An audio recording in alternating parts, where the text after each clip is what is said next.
Hey, friend, are you feeling overwhelmed by emotions, especially in parenting, marriage, or work? Then listen up. I love helping women learn and implement powerful emotional management tools in a small group environment so they can handle everyday feelings with more calm, more clarity, and more confidence. It's called the Emotional Confidence Club. And right now, we're open to new members. If you're ready for more peace and less stress in your life, apply now for the Emotional Confidence Club at aliciamichelle.com/club.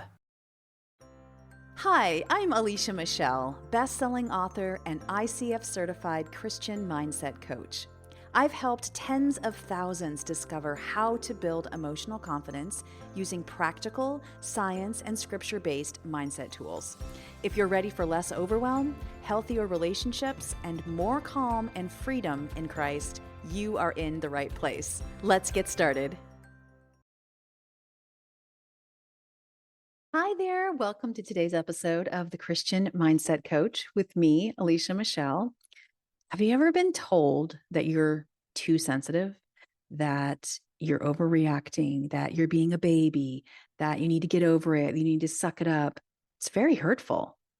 If you've been told that, then you know how painful it is and how confusing it is because you think, but I'm feeling this way. So there's this thing that happens where we have to decide, what am I going to do with this? Am I going to keep moving forward and say, this is the thing that I'm feeling?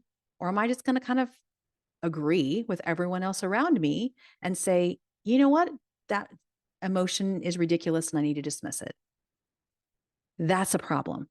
And that's where a lot of us have been for most of our lives. That's where I was for most of my life. I believed that those emotions didn't have value and didn't have worth. If you've been listening to me for a while, you know that we talk about the balance here of emotions between God's truth and what we're feeling, and that God's truth is always superior over what we're feeling because our feelings can come and go. We have emotions for a reason. And so we aren't meant to just dismiss them. We need to address them. It's really confusing if you've been told you're overreacting, you're being a baby, when you know you're feeling something. And in fact, you might be thinking, but nobody else is feeling this. Why am I the only one who feels like this? Why am I the only one who notices this? I had a huge epiphany a few years ago. Some have estimated anywhere between 15 to 20% of us can call ourselves, because it's not a clinical diagnosis, but can call ourselves an HSP, a highly sensitive person. This is someone who has sensitivity to notice when other people are feeling something, who may be more in touch with what they're feeling. Maybe they tend to be more overreactive to things. It's not that, again, that we're letting our emotions lead us, but some of us are just more sensitive and can detect it more, if that makes sense. Now, I'm not talking to those of us who have been victims of trauma or other issues that can make us more attuned to pain because we're like, I know what that's like. I'm not necessarily talking about that here. I'm talking about a biological wiring that some of us have where we tend to be more sensitive to things going on in the environment. And, I do want to have sympathy if you are going through something difficult. And I'm not saying that that couldn't relate to some of what we're talking about.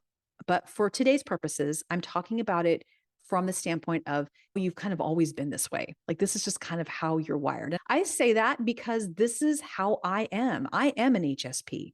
I completely understand what it's like to live that life because I've lived it. It's interesting that those who tend to have the most repressed emotions tend to be HSPs. Because think about it.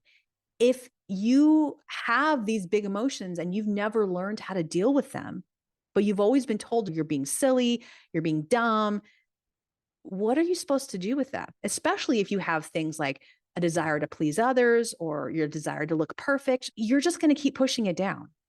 And if you keep pushing it down, it's like you can sense the emotion, but you can't access it because you've pushed it down so far. That was me most of my life, probably the first 42 years of my life. I would feel things, but it was like almost like if you were to watch a movie and you could watch the scenes happening in front of you, but you turned the volume all the way down so that you couldn't really hear it. Like I knew these things were happening to me, but I couldn't really identify what they were saying. Does that make sense? If you are a person like this, or you have a child like this, or you're married to someone like this, it's important to understand how are these sort of people wired, right? And if we are one of these people, how can we live in a world that might think we're overreactive, making too much of a big deal about things, when in fact, we still need to keep our emotions in check, but we also need to recognize that we might have the ability to feel things that other people don't feel. I want you to hear from the top that being a highly sensitive person is not a flaw. It's a unique wiring with incredible potential when we can understand it and manage it well. It is an incredible gift of God. That's what I have found it to be. I'm going to talk about what it's like to be a highly sensitive person, at least from what I've read about it from a clinical perspective and what my own experiences have been like. And then I've learned what it's like to have this as a way of life and how to live with it, and some of the gifts that I have seen on the other side of it, along with some of the shadow sides. So let's first define what it means to be an HSP, a highly sensitive person. According to the science, HSPs tend to have a more heightened central nervous system where they have a sensitivity to stimuli, to emotions, to subtleties in the environment. This makes sense for those of us who are an HSP, that we might be overstimulated easily, or noise may really bother us.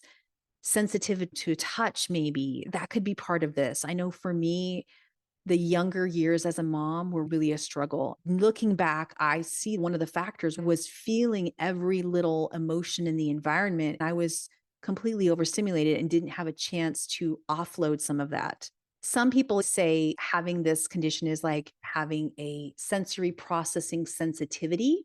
It's not just an emotion usually, but it's like the ability to sense others' feelings, the ability to sense the tension in a room. I know that's true of me. I can sense the energy in a room in a second. And one of the first people to coin this phrase, just as a point of fact, was in 1996, Elaine Aron. She was an American psychologist in her book, The Highly Sensitive Person. So if you want to read more about it, I have not read this book, but that is a resource she has written. There are 4 traits that these people tend to have. They process their thoughts and emotions deeply. They feel emotions heavily, like we've said. They become overstimulated easily. And they also exhibit an increased emotional responsiveness and empathy. Empathy is a gift. Do you think this world could use more empathy right now? Let's think about that. Empathy is what God uses. When Jesus was in this world, that was one of the ways that he was able to relate to people, was he empathized with them. So the ability for us as an HSP to empathize more with people, I see that as a gift of God. What a gift. And another of the 4 subtraits is that an HSP experiences sensitivity to subtle details and stimuli. So maybe they can see something in a sensation, smell, or taste. You can imagine that we interact with our world and with other people. They're able to sense it on a higher level. I think of it this way. When I was pregnant, I had a heightened taste and smell sensitivity. I could walk into a room and tell if my dishes had been done that day or not, because I could smell the dishes. I could smell the trash. And to the point where I was like, I'm going to vomit if someone does not do the dishes right now. It wasn't me being dramatic. I had this heightened level of being able to sense things. Food was amazing. Did you experience this? If you've been pregnant before, did you experience this? Food just had this whole other element to it. It was just like, oh my gosh, this cookie is so good. It never tasted this good before. That, I think, is a good analogy of what it's like to be in the head of an HSP. For me, as I said before, it's something that I've felt since I was a little kid. And I've noticed it, but I didn't know what it meant. And I didn't know what to do with it except to push it down. And in the last 5 to 10 years, have I been able to better understand and work with it? Now that I see it, I see the superpower that it is, and I'll share some of those superpowers that I see, and the kryptonite, because every superpower's got a kryptonite, right? And I've learned, thankfully, by the Holy Spirit, to notice when I am in that state where it's really part of who I am at that moment and what to do about it. And so for me personally, I find that I get really overstimulated to noise and to emotional situations. I find that if I'm around people with a lot of emotion, I'm absorbing their emotional energy, almost like I'm carrying it with them. Two of my kids took really big international trips by themselves this year. And although these kids were on the other side of the world, it was like I could sense what they were sensing and what they were seeing every day and some of the feelings they were having. It's really hard to describe. Maybe that's just because these are my children that I've known and raised all these years.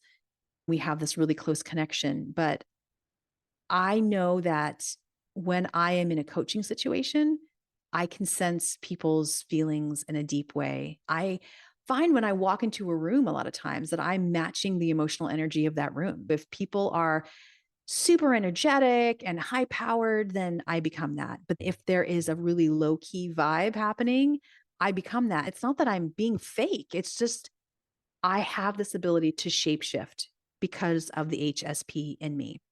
And so I've had to be really careful of not letting the emotional energy be a hindrance to me, especially in coaching and even in parenting. That's my personal story of being an HSP. Let's talk about two superpowers and kryptonites of people who have this condition, if we want to call it that, of HSP, highly sensitive person. So, as we talked about first, HSPs have this higher awareness of not just their own feelings, but of other feelings too. There was an interesting experiment done of people who believed and had considered themselves HSPs. They were shown images of people having positive and negative emotions. They also included people who didn't identify as HSP into this experiment.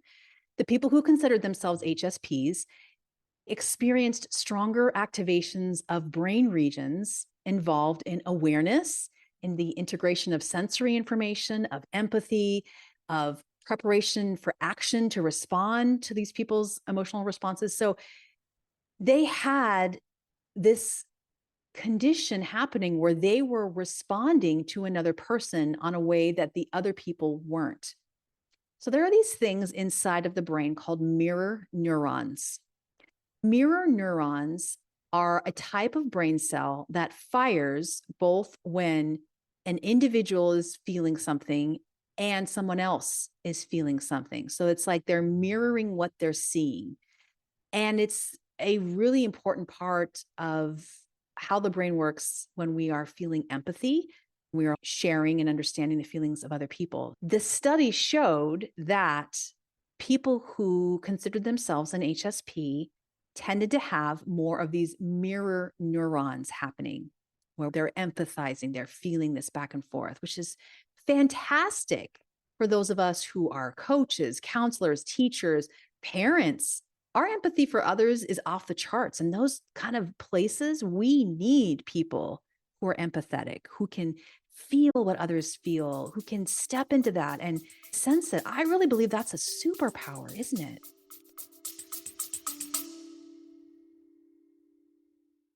Hey there, it's Alicia.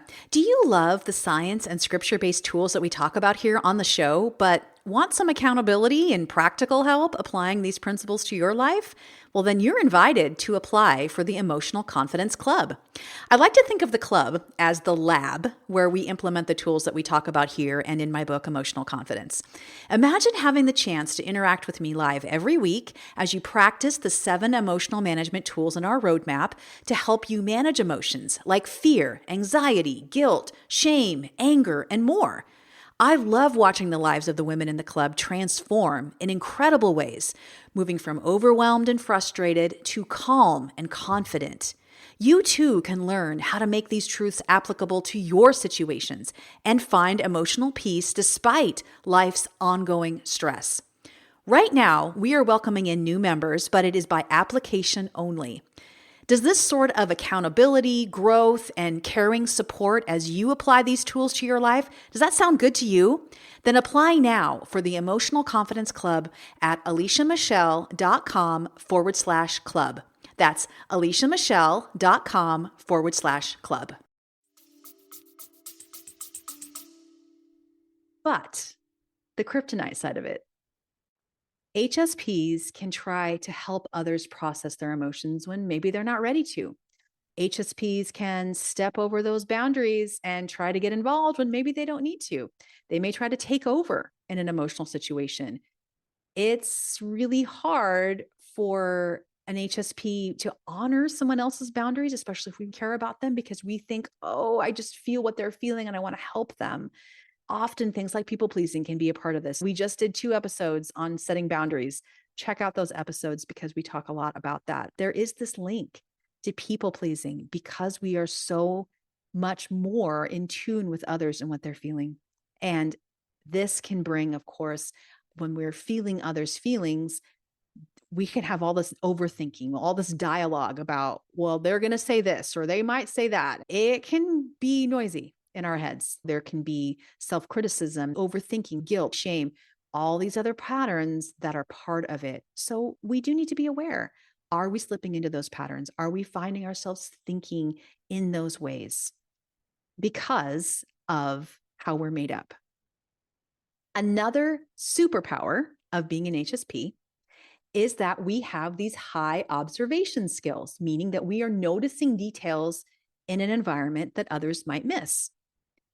So there was an interesting study also done on some university students in China where they found that individuals with this higher sensory processing system, which is what an HSP tends to have, had stronger brain activation in regions responsible for attention and visual processing. So not only if they had these emotional responses, but they could tend to see details in visual things. So maybe they would see an environment and they could find details more clearly. Is that interesting? If you identify as an HSP, does this make sense to you? But nobody else can. That was huge to me because these HSPs can read their environment well. Many of them have a higher than normal ability to not only read a room or understand an environment, but they can be really affected by art, by beauty, by music, because they're more in tune with this underlying feeling that is behind these sort of ethereal things in life. An apple and an orange sitting on a counter, it's the color of the apple and the orange and the feeling that those two colors evoke when placed together. It's just this whole other layer of looking at the world. I definitely can relate to that. I think that it's always been easy for me to find deeper themes in books, to see something and notice how the colors work or don't work together.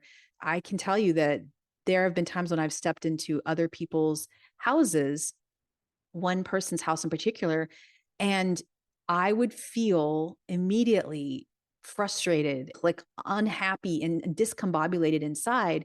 It turns out that this person's house we were visiting was highly cluttered. It had all sorts of stuff around.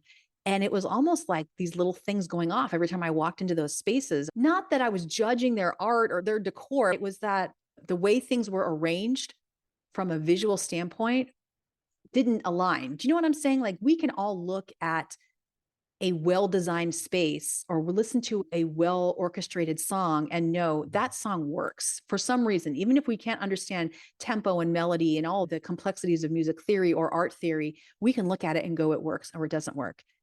And so for me, walking into that space specifically, or other spaces too, I found this too, because the harmony was so off, it was upsetting me. I noticed that the more time I would spend in a space like that, it upset me, which is fascinating, isn't it? Because I would then yell at myself, be mad at myself. Why can't I just feel comfortable here? This was that HSP kicking in, understanding that this was who I was. I still need to respond a certain way in kindness and love and hold my emotions together, but it helped me understand why I was having them. That is the kryptonite. Being a super observer, it's helpful and a blessing to be able to understand these deeper aspects of life. What a gift. But it can also drive you crazy because there are all kinds of details that are left unfinished. There might be some sort of visual or audio harmony that's off.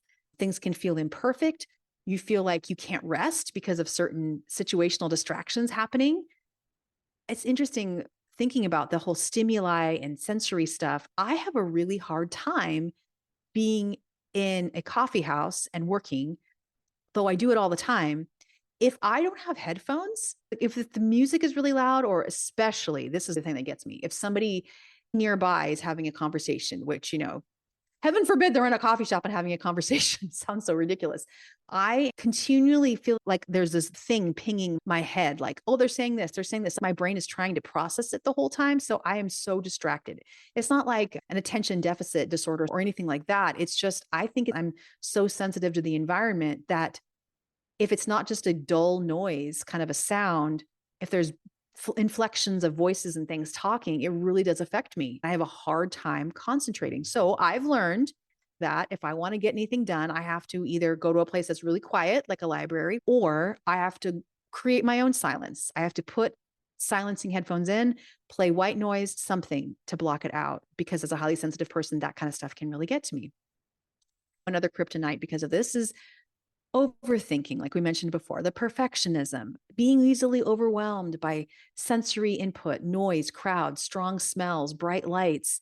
It can add up quickly and make us more apt to respond emotionally. It can make us quicker to anger, more overwhelmed. It's just an interesting thing to consider. If you feel overwhelmed a lot, there may be a lot going on in your life. You may need help processing emotions. Of course, there's lots of factors, but if you feel like I'm pretty good at working through stuff and I've reduced a lot of the stress in my life, this could be another factor. There might be these higher levels of your ability to and figure out what's going on from an auditory standpoint, from a visual standpoint, from an emotional standpoint. You're able to take it all on. Now, I've read in a book by a woman called Susan Cain. The book is called Quiet. It's a fascinating book. It's about being an introvert, which I am married to a highly introverted man. And so I read this book feeling like I want to understand him better. And I am right on that border between being an introvert and an extrovert. Mainly, I was reading this book to understand my husband more because he is so introverted. But interestingly, in this book, she talked about how highly sensitive people often are introverts, that there's a strong link between them. There's this guilt that can be associated with people who are highly sensitive, especially if you're an introvert.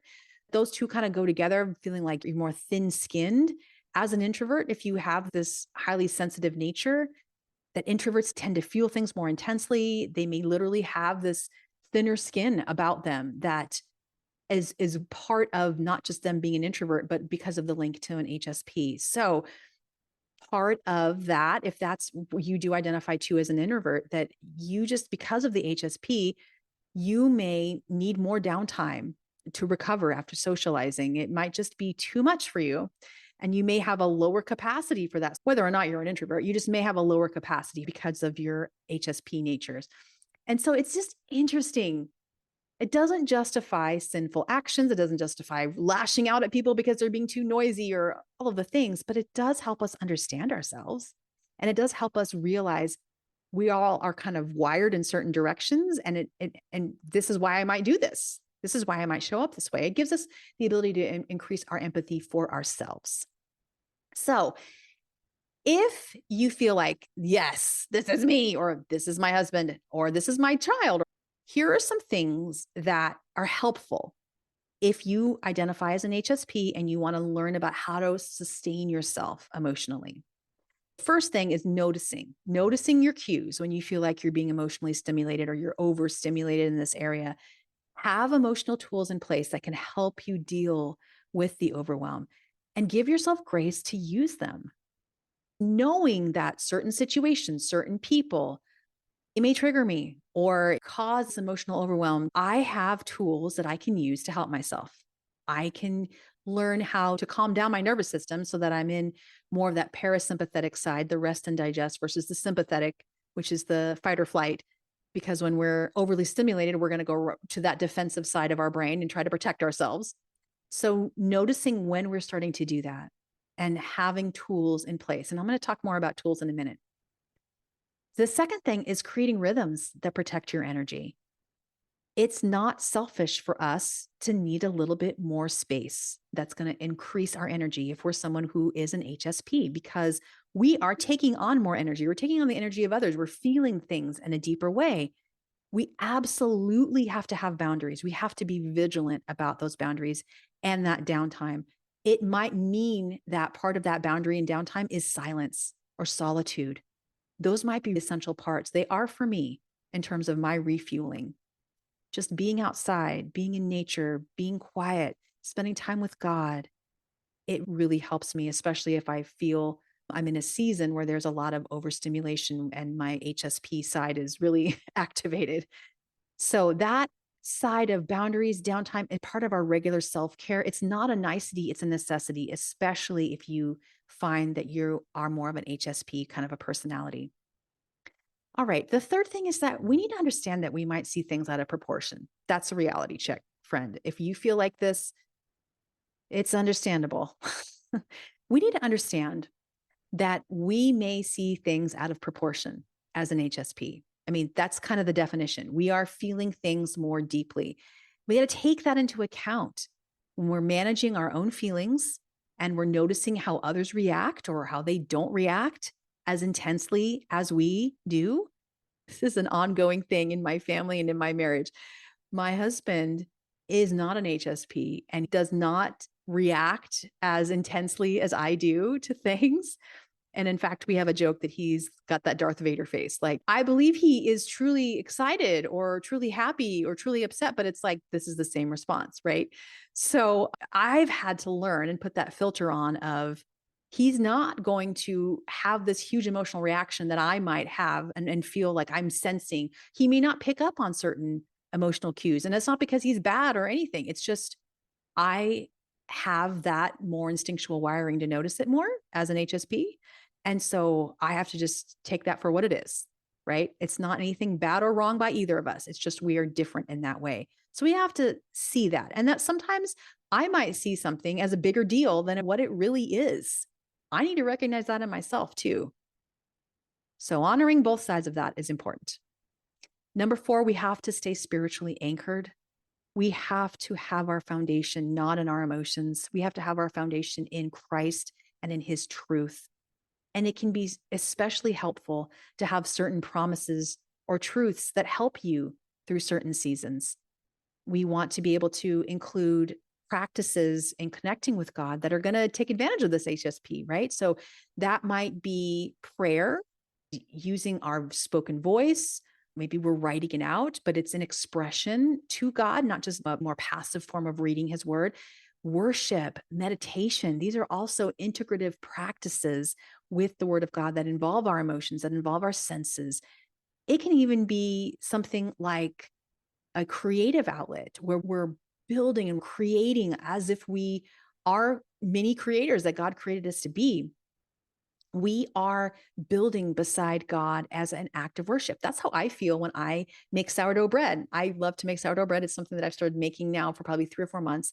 I told my husband the other day, I know it sounds silly, but making bread makes me so happy. It feels like an act of worship to be able to take the starter and add these ingredients and to watch it grow and to mold it and shape it. And then just for God to create this thing out of it. It's just beautiful to me. It's an act of worship. And that is more of an in tune sort of thing. Some people would be like, that's kind of weird, but no, that's just how I'm able to connect with it. Number 5, learn to discover how your sensitivity, it's a gift from God for connection and service. It's really easy if we are an HSP to absorb all those comments that people might say. You're being too much. You're being a baby, all of those things, especially because we feel those things so deeply. But to recognize that sometimes we do have big emotions and big feelings, and maybe we are overreacting a little bit, right? Take that into account, but also to say, God gave me this gift for a reason. He gave me the ability to have these feelings in a deeper way. He doesn't make mistakes. What could he want me to do with this? What sort of way can I serve with this as part of what he's already got me interested in to help others because of this HSP? And then the last thing, and honestly, I feel like the most important thing, is that we have to learn We've got to learn practical ways to manage our emotions well. We just do, because emotions and sensitivity and sensing things on a deeper level is so part of who we are as HSPs. We have to know what to do with them, or we will just keep pushing them down and trying to offload them, which does not work. The analogy I use is the beach ball of pushing down a beach ball underwater. We can hold it down for a certain amount of time, but then eventually the ball will just come up and smack us in the face. So I love that there are practical tools, very practical ways to manage emotions. As somebody who is an HSP and did not know how to deal with emotions for a very long time, having practical tools to deal with them is really important to me. And that's why I created the Emotional Confidence Club. I wanted to create a space where we weren't just talking about these things in theory, but we could practically use tools together and learn together to come up with a plan to help ourselves through these emotions.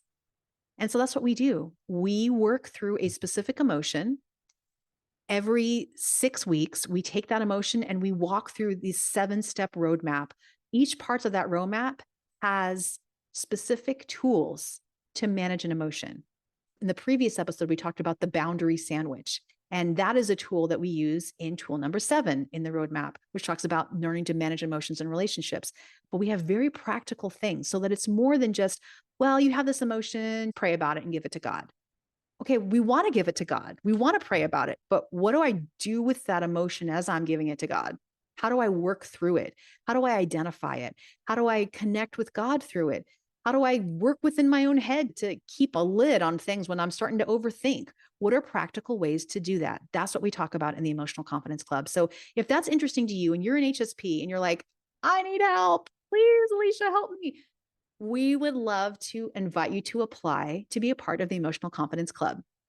We open up registration to the club the last 2 weeks of the second month. For example, right now, this episode's coming out in September. At the end of September and October, we will welcome in a few new people each time. For the most part, the ladies keep staying in, and then we have new people come in, a handful of people, so that when we start in November, for November and December, that 6-week study, we are all good to go. We're not offering new people the opportunity to enter in then.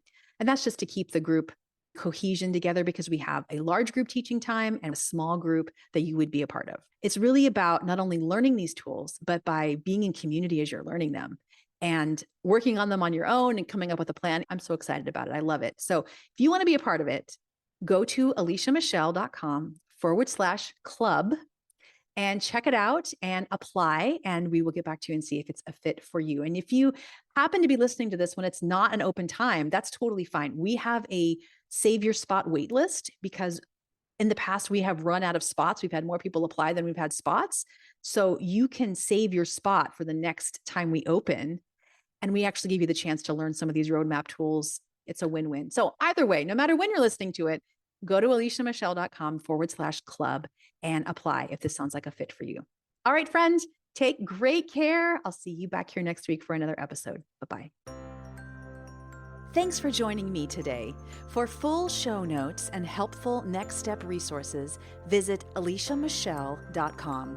And if you enjoyed this episode, I'd be honored if you would leave a 5-star rating and review. Thanks for being here. I'll see you next week.